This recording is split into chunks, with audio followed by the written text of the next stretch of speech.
So welcome back to week 3. We're on part number 2 of our lecture series for our Parenting Today class.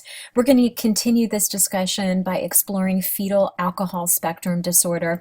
This is something that's really prevalent here in the United States, and in my 20 years of social work practice, I've seen a lot of children who are affected by fetal alcohol syndrome, which is otherwise known as FAS. And fetal alcohol syndrome occurs when a mother uses alcohol while pregnant. So the fetus is really unable to break down alcohol quickly, which is what makes it so teratogenic or damaging to the fetus. And fetal alcohol syndrome affects approximately 1 out of every 1,000 births. So I'm taking the statistic from the CDC, the Centers of Disease Control, from the year 2005. I would imagine that statistic has increased. There's a lot of education in regard to this particular issue, but other studies that I've read and been involved with recently points to the fact that this is something that is increasing. Fetal alcohol syndrome is something that can happen with any amount of alcohol use. So potentially one drink per day or one binge drink episode during a pregnancy can place a mother at risk. So this is why it's really important, if you're in a position where you're providing any type of counseling, psychoeducation to women who are pregnant or may become pregnant, that we're providing education on the fact that fetal alcohol syndrome can arise. Really, we don't know how much alcohol it takes for a baby to be able to develop this syndrome. So we're advising that no alcohol use at all during pregnancy, should be undertaken here. So there's a much greater risk for developing fetal alcohol syndrome with 4 to 5 drinks per day. Or the reason why a lot of the research around this is sort of difficult is that sometimes we are relying for clients and patients to self-report here. And one of the hallmarks of addiction or alcoholism is somebody is in denial and they're going to minimize the frequency, the amount of their use, just by the very nature of addiction and the disease of alcoholism. So oftentimes people will report just having had 1 drink when really they've consumed 8, right? So that's why some of the research here makes it really difficult to determine just how much alcohol puts a child at risk. So that's why we're really encouraging pregnant women to not consume any alcohol, because we just don't know. So in terms of fetal alcohol syndrome, it really slows the child growth. There's adjustments for this for race, age, and sex. There's also impairments that result to the CNS or central nervous system, which are mental retardation, as well as learning disabilities, hyperactivity and impulse control, motor delays, seizures, as well as facial anomalies, which this next slide is going to depict rather accurately here. So there's really discriminating features in fetal alcohol syndrome in a young child as well as in adults. So there's definitely marked characteristics that we can see that in children that have severe cases of FAS. Children tend to have small eye openings, a shorter nose, a flattened midface, a thin upper lip, and a flat elongated area between the nose and the upper lip. So there's definitely discriminating characteristics that we can see in children that have severe cases of fetal alcohol syndrome. Now there is something that's known as fetal alcohol effects, which is a more minor or a less severe case of fetal alcohol syndrome. And children that have this do not always have these discriminating or distinguishing features. So in terms of growing up with fetal alcohol syndrome, children that have FAS tend to have a higher risk for mental health problems, such as attention deficit disorder, conduct disorder, depression, tend to have problems in school, trouble with the law due to anger and impulse control problems. About 1/3 of these children have drug and alcohol problem abuse themselves, as well as difficulty holding a job. Now we're going to shift the focus of our discussion and move along to some modern trends in parenting. Some overall trends that we're seeing is the proliferation of older mothers, and that's due partially to art or assisted reproductive technology. As well as technology and parental rights, how things are really shifting related to all this technology that's been developed in recent years. So we talk about mothers and the fact that mothers are older today compared to previous generations. There's a wide variety of reasons for the reason that mothers are older today. Some of those reasons are feminism, the widespread use of contraception, the availability of contraception. A lot of mothers are waiting to have children until they're more financially secure, better educated, in a stable relationship, and have more life, personal and professional experience. There tends to be overall statistically better health in women, better OB or obstetrical care. There's higher miscarriage rates, gestational diabetes, low birth weight, and genetic abnormalities that are associated with older mothers, such as Down syndrome and autism, which we're going to explore in depth during our lecture series this week. We talk about Down syndrome, otherwise known as trisomy 21. Women who are age 40 and older have a greater risk of Down syndrome, approximately 1 out of every 800 births.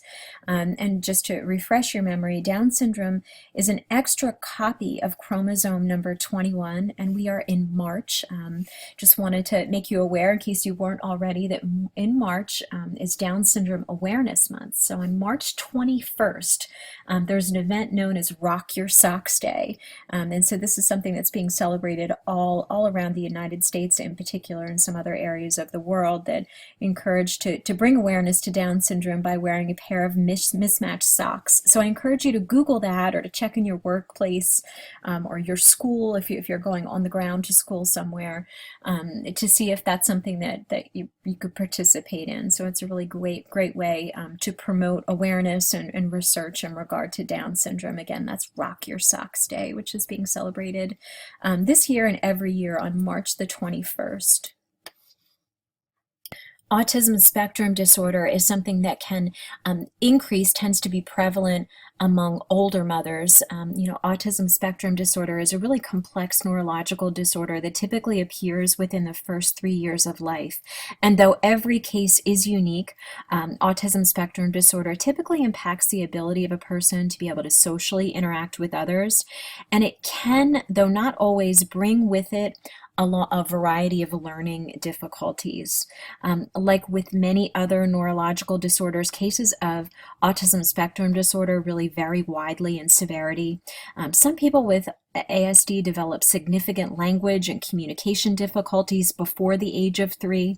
Others don't have these challenges, but still can experience significant problems with social skills, nonverbal communication, as well as have gastrointestinal difficulties, other behavioral difficulties. It's such an important disorder to be aware of.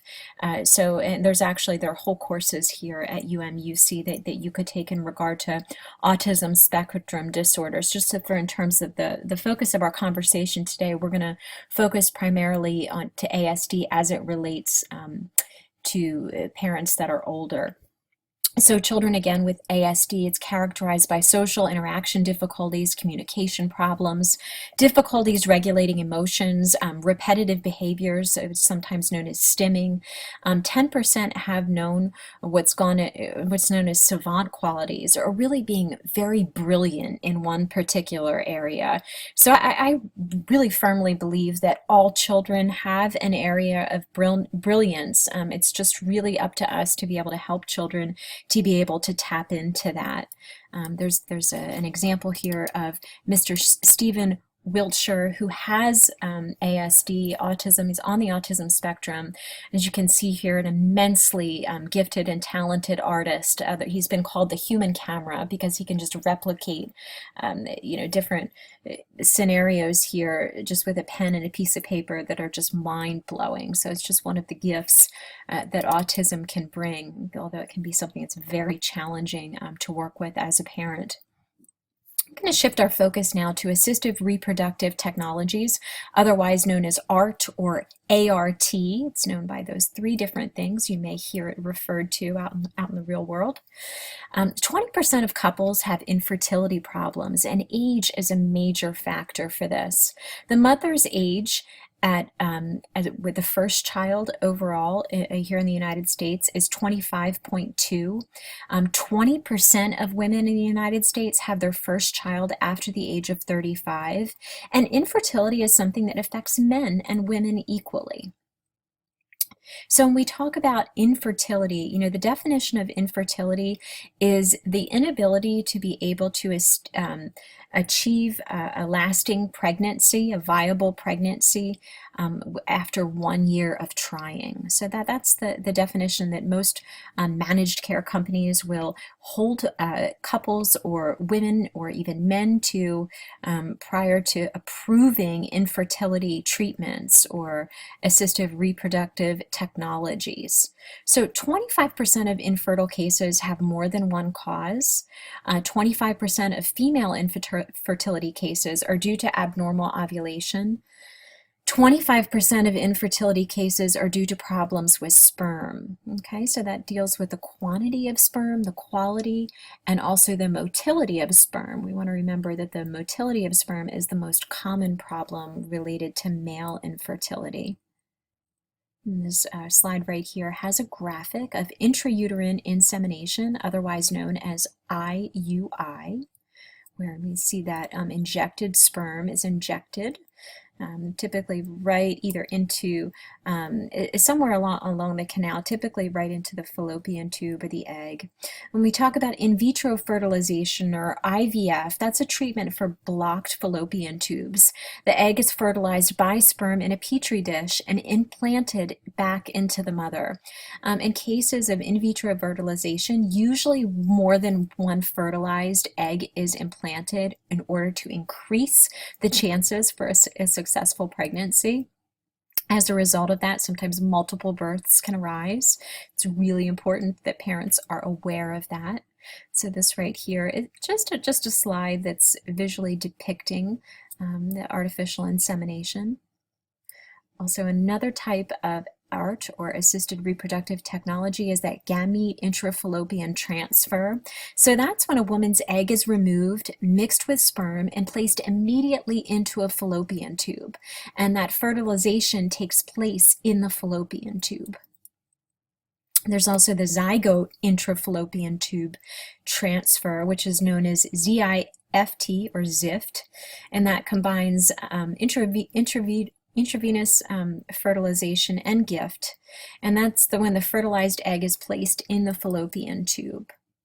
And then there's intracytoplasmic sperm injection, so that's when the egg is removed, we inject a single healthy sperm directly into the egg, we transplant the fertilized egg, up to 4 eggs, into the uterus, and this is used primarily in cases of male infertility. So the cost of assisted reproductive technology is very high, and this is something that we're going to talk about in part 3. So I look forward to seeing you in a couple of moments as we continue the journey here.